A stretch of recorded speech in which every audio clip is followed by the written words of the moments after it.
UFC 209 is tonight on pay-per-view. The card lost some juice. We'll get into that now. You can follow him at Talk MMA, the premier underground MMA insider on the planet. He had the GSP versus Bisping fight before anybody else did. That's my man Dizz. Dizz, how you doing, my man? Hey, what's going on? I'm sitting here rocking out to your intro music on this segment over here. ESPN, South Jersey, Josh Hennig, how's everybody doing? What's this? Somebody's calling you while you're on the phone with me. It? That's a bad job by you, man. What is it? Yeah? Yeah, hey, I'm doing this. No. Buffets are a little bit more expensive on the weekend. Yeah, try the Tierras Mizu. It's great. Yeah. No, I don't know if there's a Ponderosa in Dagestan. Never mind. I got to go. All right. Sorry about that. That was awful. Yeah. What a last 24 hours. Khabib's calling you for buffet advice? I would be the guy to ask. I am a bit chunky, so I am a food connoisseur. Let's get into this, man. I mean, Khabib, this is the fight. He's been ducking Ferguson for 2 years now. There's always some reason why he can't fight. He gets injured. Now it's a weight cut. A Russian news media outlet had the news before anybody else did, which bad job by the mainstream MMA media not keeping up with the times. But, what on earth is going on with Khabib here, man? Listen, this is simple, okay? Fighters sometimes don't make weight. You got to err on the side of, at this point, where Khabib Nurmagomedov is in his career, you have to err on the side of what looks good in the public eye. We all know what happens to that fighter who misses weight. All of the public scrutiny that person is going to get, and you have to pick which side you got to go with this. Well, let's see. I'm not going to make weight. This has been a bad weight cut. Okay, so if I check into the hospital and just say that I was really sick, I can say that's what happened and that the hospital had to rehydrate me and they had to stick me with IVs and fluids, and I could just say, well, there's no way I can make that weight in 3 hours. Although they could have had a catchweight fight like they did at 155 a couple months ago. What does that do for the title shot, though? You're trying to get a title shot with Conor McGregor. What's that going to do? So I beat you at 168 pounds, which is essentially just 2 pounds away from welterweight. What does that do for a 155-pound fight? That does nothing.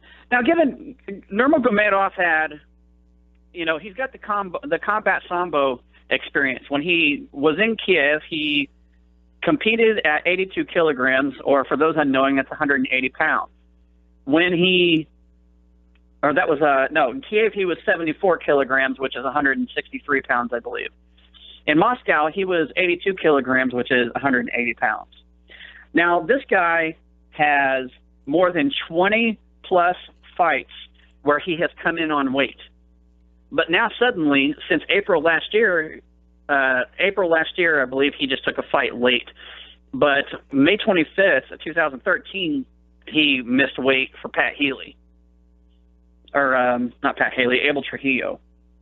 But this guy, regardless, has come in 20-plus times overweight. And my disappointment, I have a military background, so I have a no BS, no excuses approach to this. Fighters can go get coached by the best coach, Greg Jackson, or, John Kavanaugh, who's proven to be a damn good coach. And then there's Ray Longo, who's a great coach as well. And then, go anywhere you want where there's a great coach, or Eric Del Furio. But when it comes to weight cutting, it is a personal responsibility to maintain your weight. It's not up to your nutritionist. Your nutritionist is it's up to your nutritionist to make sure that they are providing the service that they are paying you. George Lockhart's his nutritionist. So as long as he was prepping his meals properly, as long as he was going through the process with him properly, George Lockhart's hands only reach so far. I can't prevent him from going out for a late a late night dessert of tiramisu.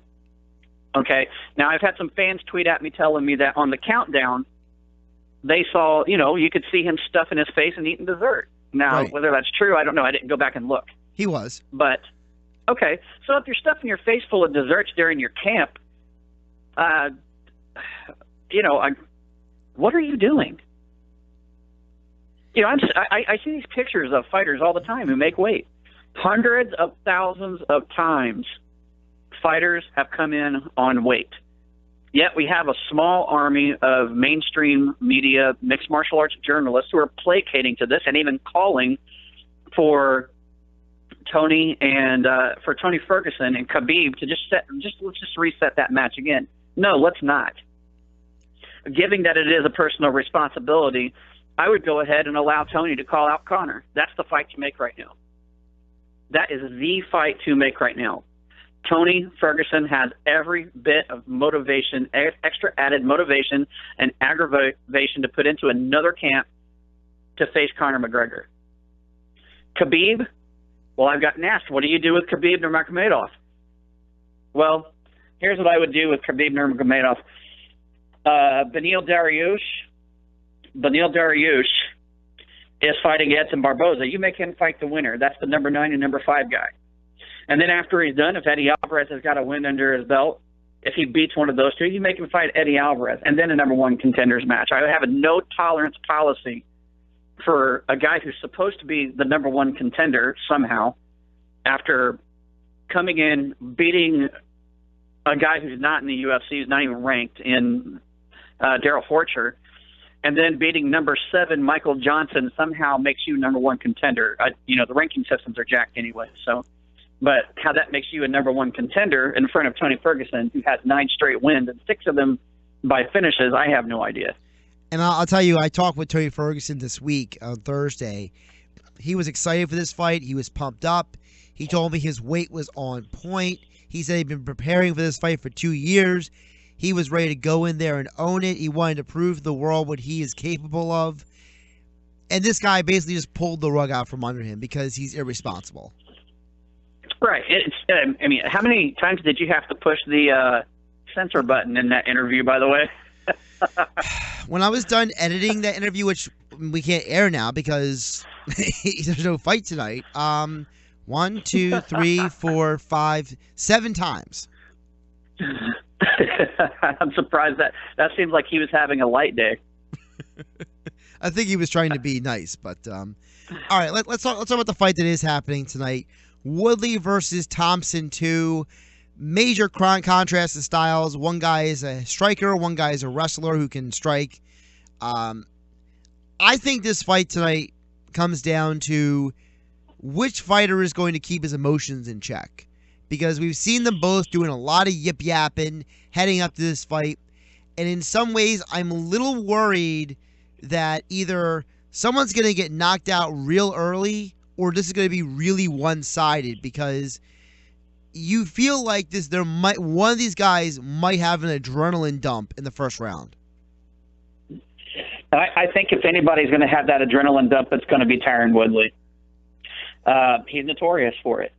He is notorious. If he does not, Tyron Woodley, if you look at his finishes, Tyron Woodley versus Jay Huron, UFC 156, finished KO punches round 1. Josh Koscheck, KO punches, round 1. Knee injury with Carlos Condit.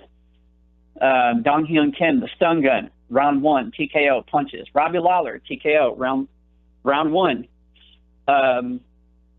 This guy, it's kind of like the Vitor Belfort effect. If he doesn't finish you in the first round, don't count on getting finished. It's going to go to, it seems like he loses a lot of his power after the first round. And then it becomes a wrestling match. Stephen Thompson, I think he can handle the wrestling matches. This guy wrestles, practice and trains wrestling with Chris Weidman, a guy who has to knowingly cuts a massive amount of weight. About at least 20 pounds. The guy walks around about, at the very least. That's being nice. That's on a good week. 215. Remember the one fight when his wife was coming off being pregnant? He was pregnant. Remember he said he was pregnant with his wife? Then for the next fight, he cut 35 pounds. I wonder if anybody ever asked him what his pregnancy cravings were. So, yeah, we have Stephen Thompson, who I think can handle the takedowns and the pressure from Tyron Woodley. I really think he's probably if I'm Stephen Thompson, I'm definitely going back to using my range. I'm definitely going back to that style that put him in the place where he's at to begin with. At this moment, he is 6 foot and he has 75-inch reach. He's got a 1-inch reach advantage over Tyron Woodley's 5'9". But that means he's got long, lanky legs, though. And that's what he's notorious for, is using those kicks to keep that distance, because nobody wants to get one of those in your face. On another note, Tyron is also at the height of 5'9", has a lower center of gravity. And that makes everything, it makes his waistline a little, it puts his eye line right there close to where his waistline is. And if Stephen Thompson does happen to throw an awkward punch that Tyron Woodley can shoot under, then he's just right there at that waistline and right there at those legs to take him down. So it's going to be a tricky matchup again. I think the fans are really going to appreciate this matchup and the contrast of styles. Do I think that Woodley defends his title? I think tonight, and I'm going to make that pick right now, I think tonight we hear and new, and I think Stephen Wonderboy Thompson decisions his way to a UFC welterweight title. I'll have you pick the rest of the card in a second, but I'm going to give my pick for this fight next. I'm going to go with Thompson as well, but I'm going to go by TKO. I think that Woodley might have an adrenaline dump. He'll try to finish Thompson in the first round, and then he'll slow up, and then Thompson's going to hit him with one of those crazy kicks out of nowhere. And this time, when Woodley goes down, he'll go down for good. Give me your pick for Venata versus Tamor.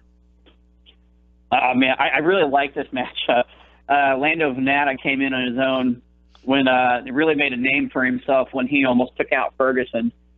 This is a featherweight who hit like a welterweight. David Tamur is coming in. I think with a 5-1 record, I believe. He's never really faced anyone of note, but I think this fight is tailor made for Lando Venata. So I'm going to go with Lando Venata on this. I'm definitely going Lando too. I've only seen one fight of David Tamur, and I wasn't impressed at all. Quick, because we got to get the rest of these fights here. Rashad Evans making his middleweight debut versus Dan Kelly. Who do you got? I've got. I think this is. I don't know how you have a 7-time Olympian as an underdog, but with somebody who is younger. Well, actually, he's not younger. He's 39 years old, but with somebody who is a 7-time Olympian and coming off of some pretty grueling fights. But Rashad Evans, he seems like he's seen his day. And did you see how old he looked? He looked so old, like the age has started to catch up to him at the face-off.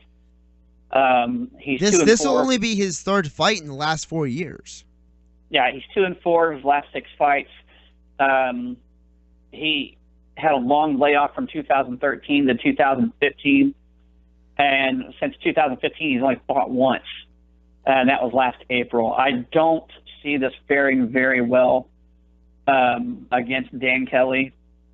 I think Dan Kelly out-wrestles him, and I think takes him down and I think grinds him out. I think this is going to be a night for Dan Kelly. Yeah, I'm going with you. I think this is going to be probably the most boring fight on the card.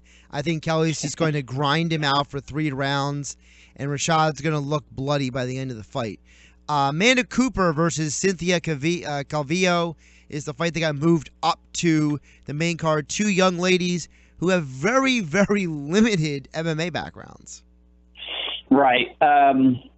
So, Amanda Cooper, they got lucky with this because if I were calling the shots, if I were calling the shots, then Betic and Elkins would be on this main card, because I think that's going to be a sleeper fight.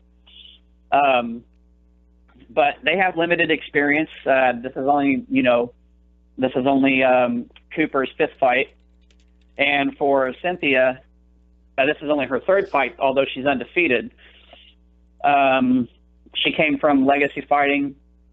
There's not really much to this fight, but I guess if I were just gonna throw a dart at the wall, I would have to go with Cynthia Calvillo, just because she's undefeated, and I think that they probably want her to stay that way, and I think that's why they matched her up against Amanda Cooper.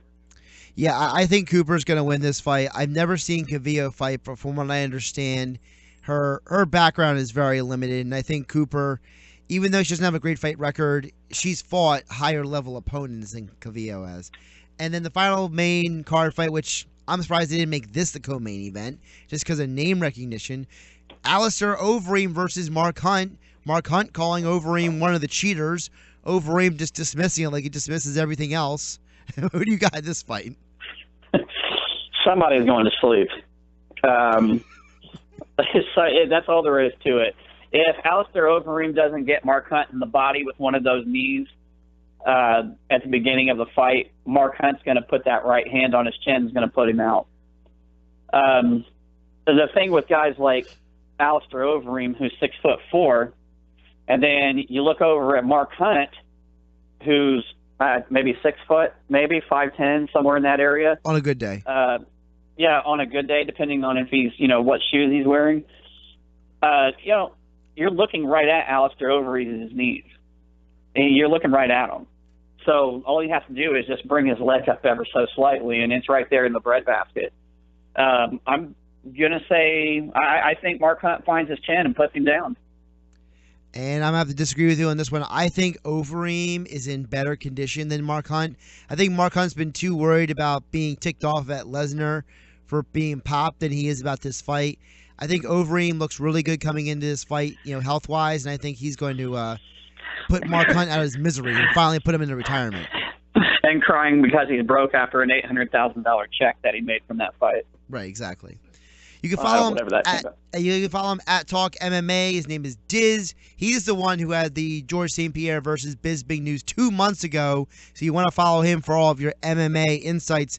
My friend, enjoy the fights tonight. Hey, you guys have a good one. ESPN South Jersey, Josh Hennig, thank you for having me on. You guys have a great afternoon.